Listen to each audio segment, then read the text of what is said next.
Hello, in today's video I'll show you how to factory reset your Boox Go Color 7.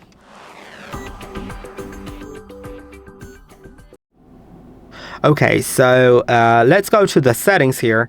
Remember that this video is for those that have access to their device. If you don't have access to your device because you don't remember the password, it would be helpful if you watched a different video on our channel on how to reset without knowing the password. There's a video like that on the channel on this device, so you can watch that and you'll see how to do it. But here I'll show you how to do it for when you know the password or don't have a password and you can access the settings. So if you can access the settings, you can just go to those settings, click on the name of your device, and then scroll down, select factory reset, erase all data. Remember, it does indeed erase all your data.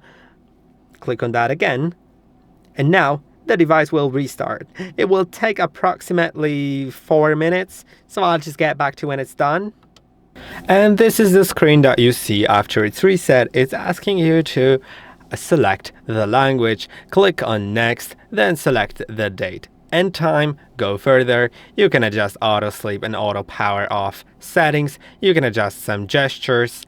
Yeah, there's a video on the setup, by the way.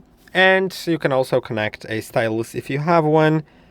It tells you about the quick connection stuff, and it's done. So I hope that this video was helpful. Don't forget to like and subscribe, and I'll see you in the next one.